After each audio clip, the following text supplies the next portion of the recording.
We are live. Welcome into the latest edition of Before Floor. Hopefully, my internet plays nice with us. This is an extension of Five on the Floor, brought to you by Aggressive Insurance. That is insurance by Lynette. Lynette is a loyal listener to our program, but also a licensed insurance professional specializing in auto, home, life, and annuity programs. So reach out to her at Insurance by Lynette.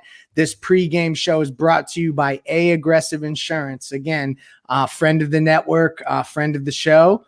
There you go, 954-581-8800, the insurance agency that works for you. So, Ethan is not here. He tried to log in and it was a mess. So we're gonna next man up. We're gonna move on with it. Like, we're gonna insert Trevor Ariza right into the lineup tonight, and we're gonna talk Pacers Heat. Now, it's funny, we were talking about doing a post game podcast this evening because we generally don't record Fridays, and I said to Ethan, Pacers Heat is always good basketball. There's no way we can't pod after this game.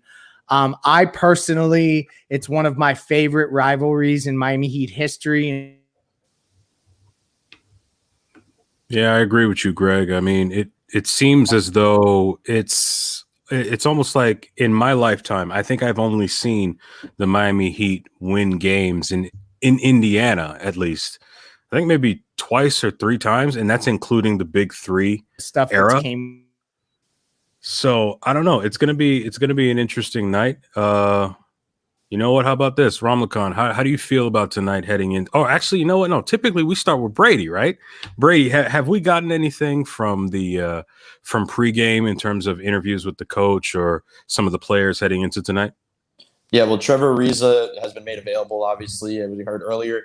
Spo mentioned it again, that he will be available. He said that if he does play him, it will be in very limited minutes. So I don't expect a lot of Trevor Ariza, and Andre Iguodala is out. So that was going to be the picture-perfect moment for Trevor Ariza to plug in, just see how he kind of played, but I don't think he's going to be playing a lot of minutes anyway. So that most likely means more KZ Okpala. Oh, that's fair. That's fair. So with regards to, KZ Okpala, of course, is most likely the kind of player that plays around the 3 to the 4. He's more often going to be played at power forward. But speaking of our, Miami's up front court rotation, we've got Bam, we've got Kelly Olynyk, who's had a pretty decent stretch of games lately. With Domantas Sabonis projected to be in the lineup tonight, from what I understand, Ramlakan, how do you see Bam approaching this matchup? Because, Sabonis was named to be an all-star, and we know Bam to have a competitive streak. However, his aggressiveness in recent weeks hasn't necessarily matched up with that. What's your take on that? How do you think he's going to approach tonight? Well, I mean, we both know that he doesn't like Miles Turner because of that Team USA thing. So we noticed last year in the playoffs, and obviously the playoffs is a completely different situation, but in the playoffs, he was a little more aggressive against his Pacer team, right? But I see going against Sabonis, a guy that's really similar to him in build and somebody who can just score and pass and kind of do a little bit of more than the original big man. I can see him matching up with Sabonis a few times tonight, but I think we also do have a couple other guys that can match up with Sabonis well. I think Kelly can match him well because Sabonis isn't necessarily a physical guy, right? He's more of a finesse kind of player. So I think Kelly can match up with him. No Iguodala tonight, so obviously we probably won't see that. But I'm curious to see if we see a little bit of KZ on him because KZ has that length as well, and we saw a little bit. I'm not sure if it was the last game or the game before when they had Bam guard the 5 and KZ guard the 1, and then they switched right when those guys did a little pick and roll. So that way they kept the big man on the big man regardless. But I think Bam will come out. I think defensively we'll probably see a little more aggressive Bam guarding up probably Miles Turner if he's playing tonight. But offensively, I think Bam is going to be what you want him to be. We're going to have a little more of an aggressive tonight because it's revenge season for Bam, especially with that Team USA stuff. Yeah, no, I agree completely. Swinging it back to you, Greg. Greg, I think we talked very, very briefly before we went live about how the Miami Heat in the last 15 games have the best defense in the league. And it appears to me that Jimmy Butler has been back for approximately that long. Is this a coincidence? Or do you think there's real merit to Jimmy Butler potentially being not just an MVP candidate, but Defensive Player of the Year? Oh, I think that more and more that case is being made. I mean, when you really look at what they've done recently on defense. It's I'm trying to pull a stat here. So they're allowing opponents to shoot 44% from the field, holding opponents to just 39.9 points in the paint.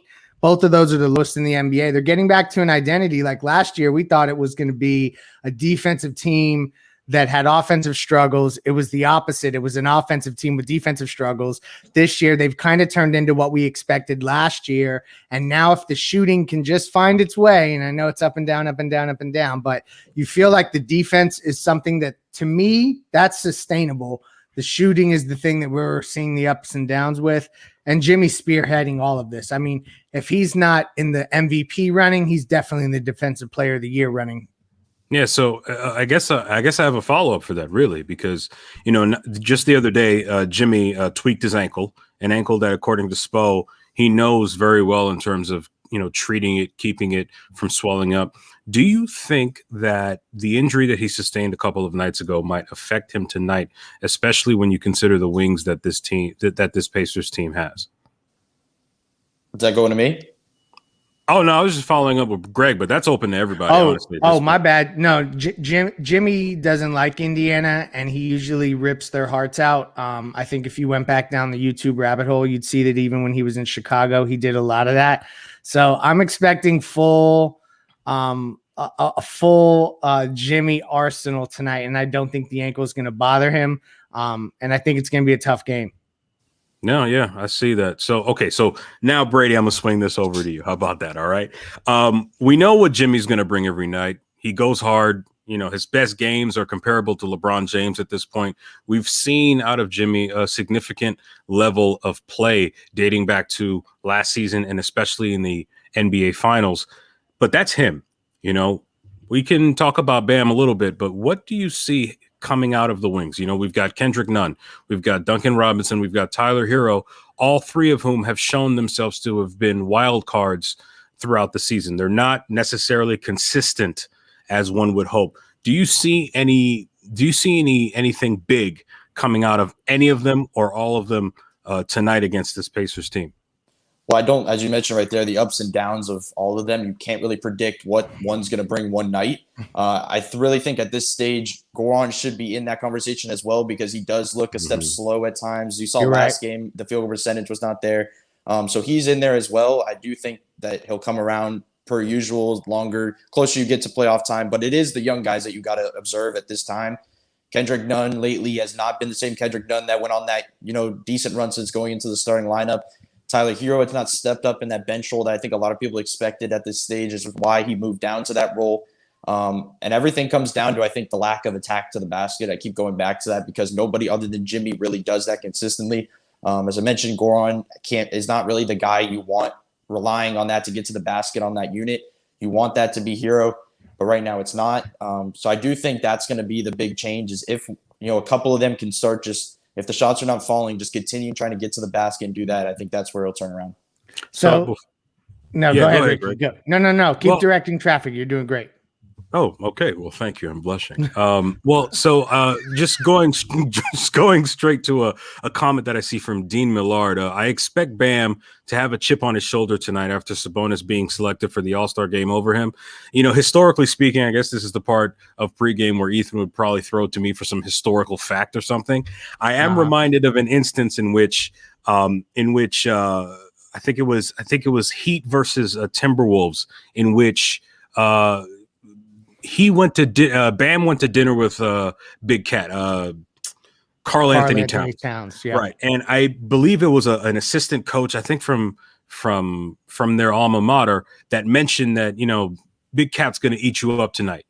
Bam took that personally, the same way Michael Jordan did every 2 hours in that Jordan doc, and basically Cat had one of his worst games of the season. Now, I think I could realistically see Bam taking this personally, especially considering even before he had tendonitis in his knee, he was holding himself accountable in post-game saying, well, yeah, I need to be more aggressive. And he was absolutely right. Now, Ramlakan, I've got something for you. Avery Bradley's been out for some time, and we don't know whether or not he's had control over it in terms of COVID and injuries and things like that. There are questions as to whether or not Avery Bradley's future is secured on this team heading into the end of this month. If I'm not mistaken, next Thursday will be the trade deadline for the NBA, and Pat Riley has already made a move to shore up this team's defense. Do you see Avery Bradley potentially sticking through the deadline, or do you see him being moved out along with maybe even a Kelly Olynyk or Kendrick Nunn for some pieces? How do you feel about that? He's one of these guys that have a lot of value, right? But the value is only there if he's on the court. And for Avery Bradley, throughout his career, the problem is he's never been able to be consistently able to stay on the court. So, I mean, if Pat is able to find a piece that is a clear upgrade over somebody who can't stay on the court, i.e. a Justice Winslow, and we get an Iguodala out that trade and Jay Crowder, I don't think Pat's going to hesitate to move somebody like Avery Bradley. Sure, we don't have that necessarily that point of attack defender, you know, like a Kendrick Nunn or Hero. None of those guys are really point of attack defenders. But I feel like if Pat Riley has the ability to make a move to make this team significantly better, giving up somebody that hasn't really played that many games, it's kind of a no-brainer at that point. I love Avery Bradley. I love what he brings to this team. But if you can't stay healthy, you only have so much value that you bring.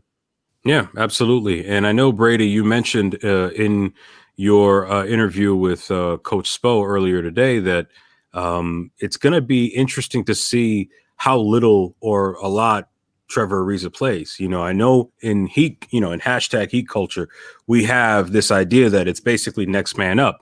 You know, we've had situations in the past where a guy would be signed that day and then play almost 45 minutes.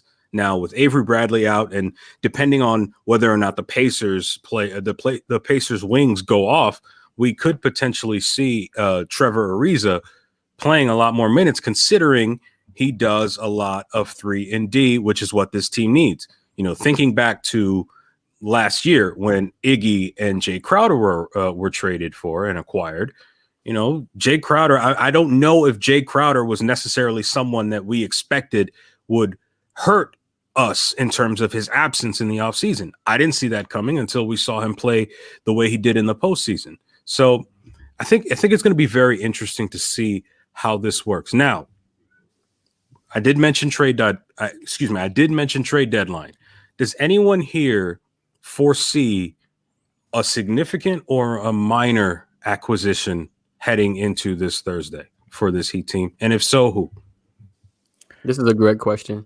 This is a loaded question. So I would say this. The Heat are really, really, really active. And I don't say that to like get everyone's hopes up so that they come after me, but there is a lot of opportunistic trades available.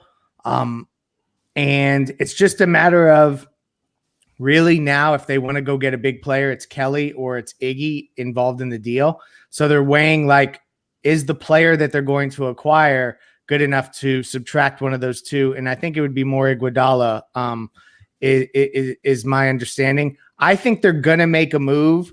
I think they still are likely some sort of big short, but they could look to expand something bigger. My inclination is to say, yes, one more move is made. How big it is, that's another story.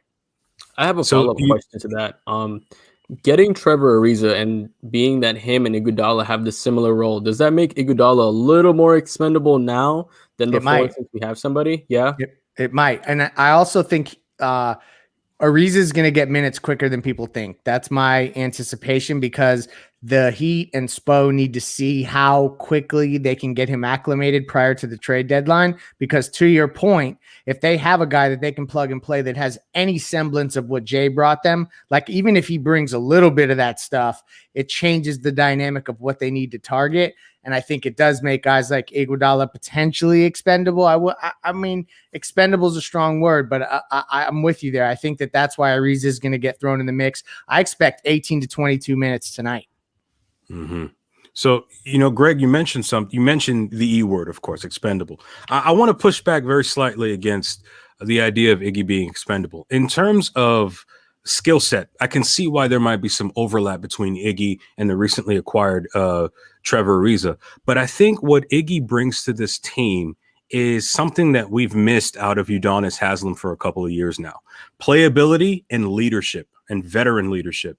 Because if we look at this team the way it is right now, in terms of veteran leaders, you have Iggy, You have UD, who hasn't seen the floor even in a blowout, and everybody else is relatively young or relatively inexperienced, hasn't been in those wars. Iggy is the only player that I can think of, and I know maybe there's someone else that's made deep playoff runs, been on championship teams, and been a key cog in a title team. Lest we forget the 2015 NBA Finals, when Iggy is the one that won NBA Finals MVP and not Steph or Clay or Draymond or any of those other guys. So I think Iggy is the type of player that a team as loyal to. We've seen the extent of this team's loyalty to its players, but a team as loyal and as leadership oriented as this team, I could see Iggy sticking around through the next Thursday. I don't think he has as much to worry about as, say, other players. Now, that said, when we look at Ariza, I think when you look at Ariza, you have a guy that, yes, could realistically play the 3 and the 4, but I think ultimately Ariza being here not only emboldens and even empowers KZ, even though it might cut into his minutes, but it allows Iggy to rest. On a night where Iggy has to rest, like, for example, tonight, I believe he's out with a hip injury. Correct me if I'm wrong, Brady. Is it his hip? I don't know if it's his hip or not, but he's out. He's out. That's all I know. He's out.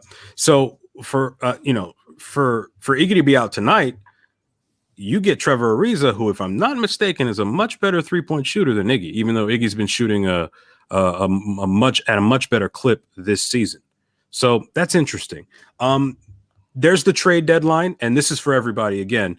There's the trade deadline, and then there's the buyout market. We've heard talk of Andre Drummond. We've heard talk of DeMarcus Cousins. We've heard talk of various different players who I imagine would help the Heat out a great deal. The reason why I'm thinking of a lot of these players is because when you look at the contending teams, some of the contending teams have already made moves to shore up their roster. Like, you have Milwaukee, who made a deal. The LA situation, I've heard rumblings of the Clippers possibly trading for Lonzo Ball again, stuff like that. Like, how are they going to do that? I'm honestly not sure. So this is just for everybody generally, who are some names besides the comment section's favorite big man, DeMarcus Cousins, do you think Miami could potentially reach out to in terms of signing, and who could potentially get a buyout in time for the deadline? I think a lot of guys we're not expecting may get buyouts, players that are veterans that are not necessarily big salary veterans that get buyouts so that they can go pursue a scenario with a contender.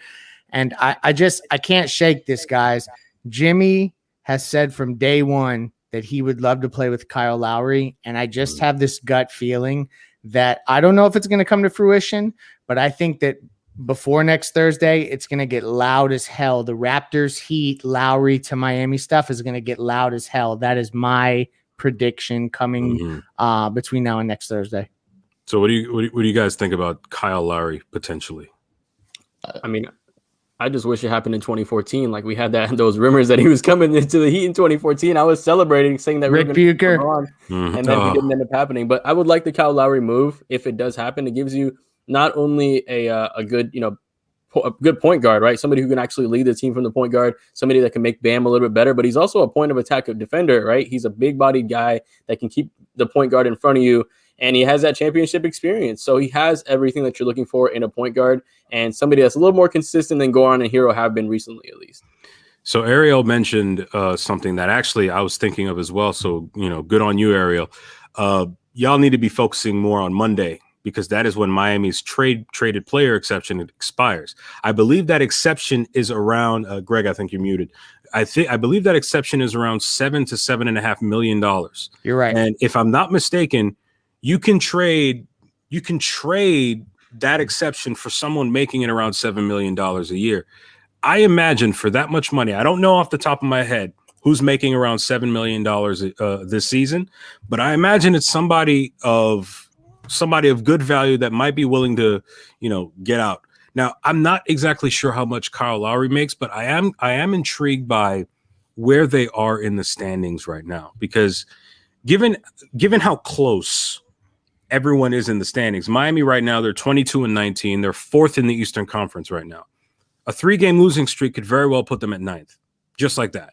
And I feel like it's probably going to be that way until the end of next month, which is wild because we're March 19. We're practically a month out from the end of the season, if I'm not mistaken. That's kind of, in a way, that's kind of wild because 3 games over 500, Pacers are 10th. You're heading into a pretty decent stretch. I think it's been well reported that the Heat have the easiest record in the easiest strength of schedule among the greater teams.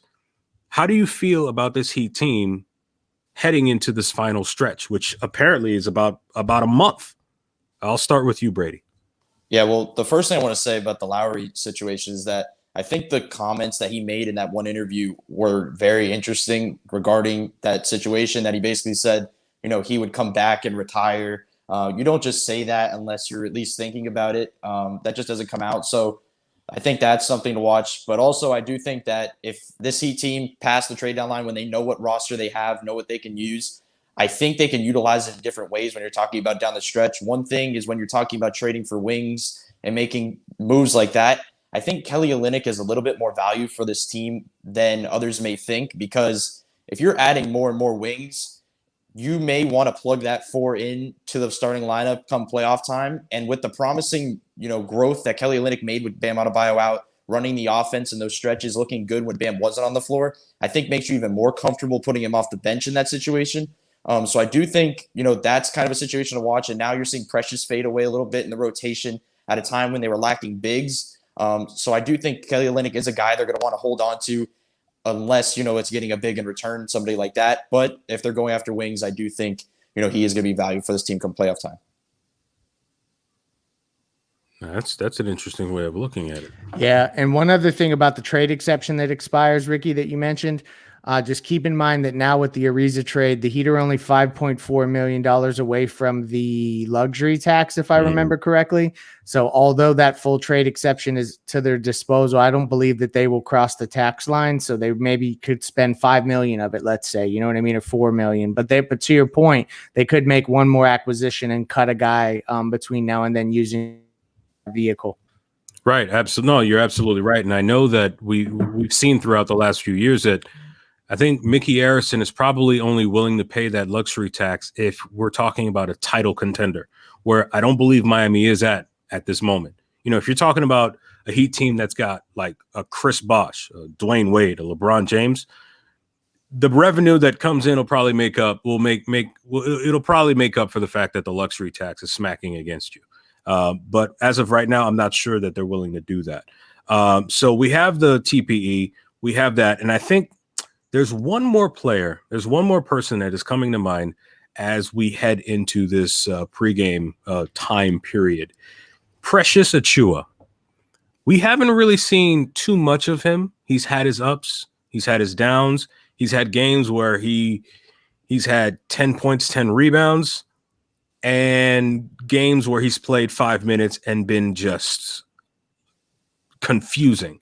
Ramakan, how do you feel about Precious's basically this whole stretch that he's going through right now? I mean, we just brought in Trevor Ariza, but at the same time, we want to develop young guys like KZ and Precious. How do you feel about the trajectory he's going in? Is there anything that he could potentially be doing? How do you feel about this whole situation? Yeah, it's kind of hard for us to judge it right now because, like we've talked about, ad nauseum on these shows, that we make great use of the G League and we make great use of the Summer League and we make great use of all these extra little things that we have to make our lower end players grow. But this time we didn't really have that, and we've seen a couple guys struggle, notably KZ and Precious this year, right? So Precious, although at the beginning of the season he was giving you those little bit of extra energy bumps, maybe a couple extra offensive rebounds, if he's not doing those little couple scrappy things, he's not really a great option on the floor, right? He's not going to help you move the ball any better. He doesn't really know where to be on offense, maybe other than outside of running a pick and roll with Goran and diving to the rim and maybe fumbling the pass, right? So I feel like Precious right now doesn't really have the biggest role on this team. He might be somebody that the Heat might look to move, if there's a bigger name or a bigger fish coming up. But I think for Precious, his biggest role, if we do continue to keep him, will be for next year, right? When he has that full summer camp, that full training camp, and then the G League to work with him. So I feel like Precious's value this year maybe his decline, instead of being that backup Bam like we all thought he was going to be when he drafted, to maybe being a guy that we're going to stash for next year and play one of our more veterans, like you said, Kelly Olynyk or Trevor Ariza, and have these guys come off the bench instead of Precious. So don't feel like we're going to get much out of Precious this season outside of maybe a couple of energy games. Yeah, and you're right. And you see, the thing with Precious is that, he's a rookie this year. It was only just the other day that Kendrick Nunn played his 100th game in the NBA. For most teams, for a lot of players, playing 100 games, that is, that's the regular season and a deep playoff run, right? So, with Precious, it's interesting because Pat Riley in the past has shown that he is not afraid to trade a young player for an even better player. But if I remember correctly, he did express some regrets at trading a young wing. Now, granted, this is a wing and Precious is a big man, a young wing by the name of Ricky Davis in the early 2000s. Ricky went off and did his thing. He became a pretty solid player. Riley expressed regrets at that.